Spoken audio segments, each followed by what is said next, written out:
नमस्कार, जय श्री कृष्ण। मैं जितिन चड्ढा आपका फिर से स्वागत करता हूँ। आज हम श्रीमद् भागवत कथा के 8वें अध्याय को पढ़ेंगे। प्रथम स्कंद के 8वें अध्याय को पढ़ेंगे। शुरू करने से पहले याद दिलाऊंगा कि चैनल को सब्सक्राइब जरूर कर लें और वीडियो को लाइक करें। सब्सक्रिप्शन से ऐसा हो, सब्सक्राइब करेंगे तो आपको अपडेट आते रहेंगे ताकि आगे के वीडियोस भी आपको पता लग जाएं और आप देख सकें। शुरू करते हैं। 8वां अध्याय, दुर्योधन की अंत्येष्टि एवं श्री कृष्ण का युधिष्ठिर को राजसु यज्ञ की प्रेरणा देना तथा युधिष्ठिर का शरशैया पर पड़े भीष्म जी के पास नीति पूछने जाना। सूत जी बोले, हे ऋषियों, अश्वत्थामा को मुक्त करने के बाद धर्मराज युधिष्ठिर और भगवान श्री कृष्ण की आज्ञा पाकर दुर्योधन जी आदि राजाओं के जो शरीर रणभूमि पर पड़े हुए थे उन्हें उनके कुटुंबियों ने उठा उठाकर उनकी विधिवत अंत्येष्टि क्रिया की। उस समय भगवान वासुदेव के साथ धृतराष्ट्र एवं पांचों पांडवों सहित कुंती, द्रौपदी तथा गांधारी आदि स्नान करने के लिए गंगा तट पर पहुंची। उस समय वे स्त्रियां जो विधवा हो गई थीं अपने अपने पतियों के गुणों का बखान कर रुदन करने लगीं। उनके रुदन को सुनकर धर्मराज युधिष्ठिर बड़े व्याकुल हुए और अपने को धिक्कारते हुए इस तरह कहने लगे कि अपने सगे संबंधियों को रणभूमि में मरवाने के कारण मुझे जो पातक लगा है वह कभी नहीं छूट सकता।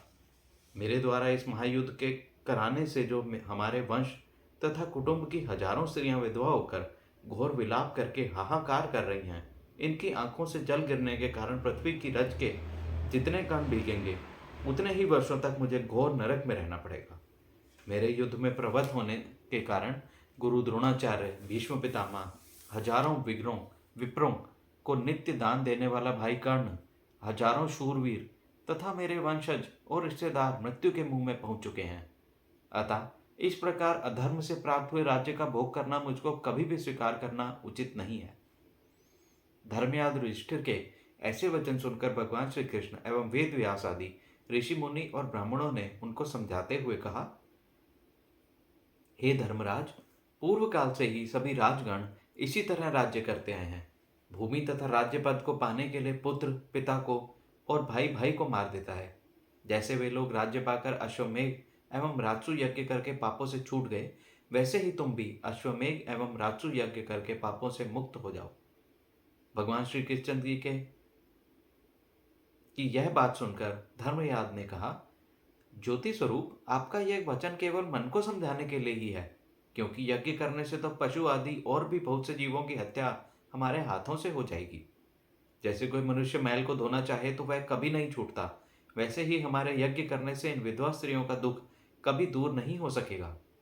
यदि आप कहें कि पहले तो तुमने राज्य पाने की इच्छा से इतना भारी संग्राम किया और अब राज्य करना स्वीकार क्यों नहीं करते हो, इस विषय पर मैं यह कहता हूं कि मेरी इच्छा उस समय भी युद्ध करने की नहीं थी, परंतु न जाने अब मेरी बुद्धि को क्या हो गया है जो यह महाभारत का युद्ध हो गया।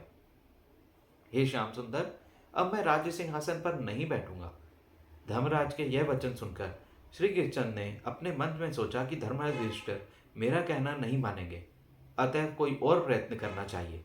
जिस समय श्री कृष्णचंद्र अपने हृदय में यह विचार कर ही रहे थे, उसी समय ब्राह्मणों एवं ऋषि मुनियों ने उनसे यह प्रार्थना की कि हे ब्रजराज, धर्मराज का चित्त राजकाज में नहीं लग रहा है और वे इसी में पड़े हुए हैं कि उन्होंने युद्ध में अपने भाई बंधु, कुटुंबी और ब्राह्मणों की हत्या की है।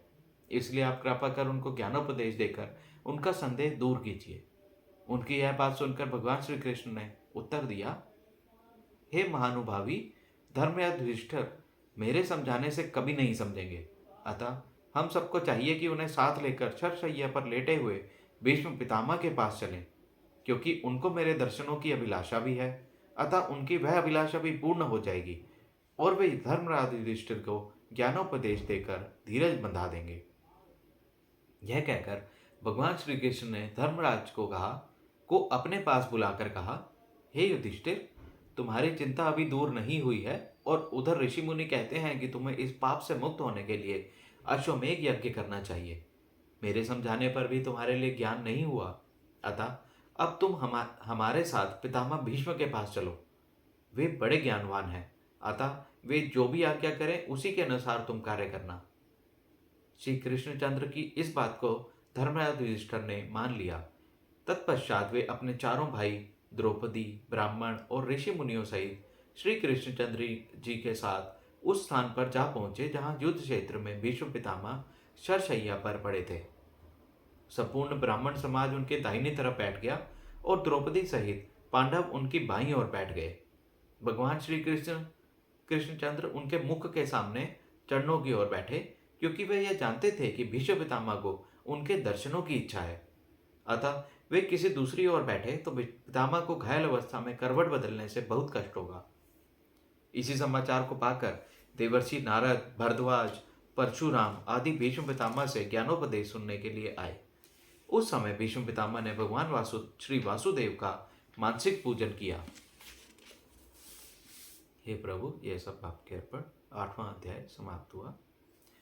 9वां अध्याय शुरू करते हैं।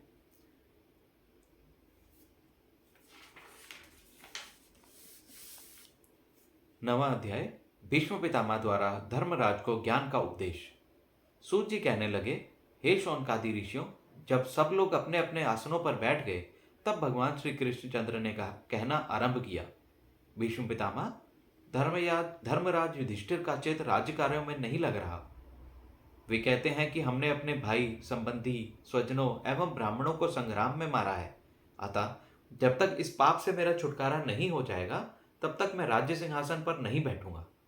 अब इसके विषय में आपकी क्या सलाह है, उसे आप कृपा करके कहिए।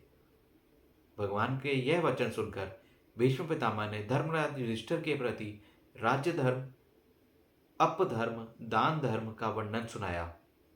इन धर्मों को महाभारत ग्रंथ के शांति पर्व और अनुशासन पर्व में विस्तार सहित वर्णन किया गया है। तत्पश्चात भीष्म पितामह ने धर्मराज युधिष्ठिर से कहा, हे धर्मराज, तुमको बालकपन से ही दुख मिला है। तुम्हारे पिता का देहांत हो गया। उस समय तुमको कुछ भी बोध न था। कौरवों ने लाक्षागृह में तुमको जलाने का प्रयत्न किया और तुम्हारे भाई भीमसेन को मारने के लिए जहर के लड्डू बनाकर भेजे। तत्पश्चात जुए में छल करके तुम्हारे समस्त राज्य एवं धन संपत्ति को जीतकर तुमको 13 वर्ष का वनवास भी दे दिया। उस वनवास के दिनों में तुमने चारों भाइयों एवं द्रौपदी सहित बहुत से दुख पाए। अब यह कहो कि धर्मात्मा मनुष्य कभी दुख नहीं पाता है। भला यह बताओ, तुम पांचों भाइयों को, जिनमें अर्जुन और भीमसेन जो बड़े बलशाली हैं, क्या तथा तुम्हारी द्रौपदी जैसी पवित्रता स्त्री को इतना घोर दुख क्यों उठाना पड़ा?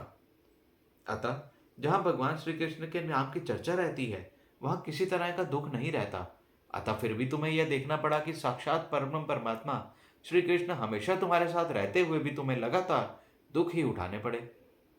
हे धर्मराज, इन सब बातों को देखते हुए यह विश्वास कर लेना चाहिए कि जो होनहार है उसे कोई भी नहीं मिटा सकता। प्राणी मात्र को अपने पूर्व जन्म के कर्मों के अनुसार दुख और सुख मिलता है। परमात्मा जो चाहता है वही होता है। अतः वही मनुष्य बुद्धिमान और ज्ञानी है जो सुख दुख समान जानकर उसे ईश्वर इच्छा समझकर अपने हृदय में संतोष कर लेता है और सदैव प्रसन्न रहता है।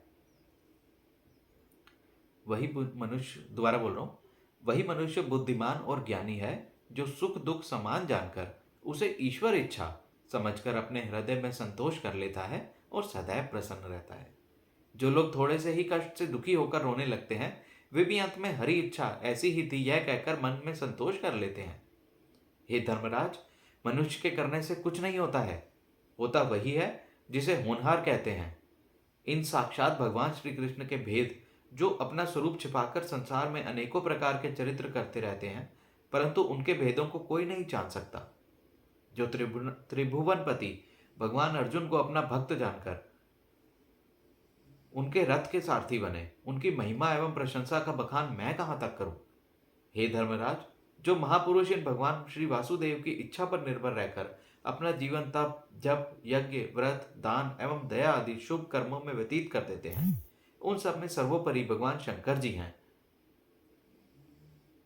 जो सदैव कैलाश पर ही निवास करते हैं और जिनको भगवत भजन के एवं तप के अतिरिक्त और कोई सांसारिक कार्य अच्छा नहीं लगता है।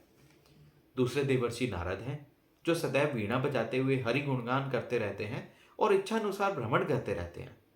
उन्हें ज्योति स्वरूप परब्रह्म परमात्मा के भजन के सिवाय अन्य कोई काम नहीं रहता। तीसरे कपिल देव जी हैं, जो गंगा सागर के संगम पर अकेले ही बैठे हुए भगवान का जप तथा स्मरण करते रहते हैं। चौथे शुकदेव जी हैं, जो सांसारिक माया मोह को त्याग कर आठों याम परब्रह्म प्रभु के चरित्रों का उल्लेख किया करते हैं। पांचवें राजा बलि हैं, जिन्होंने जब यह देखा कि भगवान वासुदेव की इच्छा मुझे राज्य पद पर आरूढ़ न रहने देने की है, तब उन्होंने अपना समस्त राज्य वामन भगवान को अर्पण कर दिया।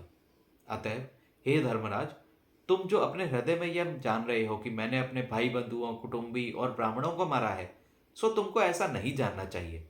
तुम कौन हो और तुमने क्या किया? यह जो कुछ भी हुआ है वह सब हरि इच्छा से ही हुआ है। इसलिए हे धर्मराज, तुम अपने हृदय से चिंता को त्याग दो और जो कुछ हुआ है उसे हरि इच्छा की समझकर प्रजा का पालन करो।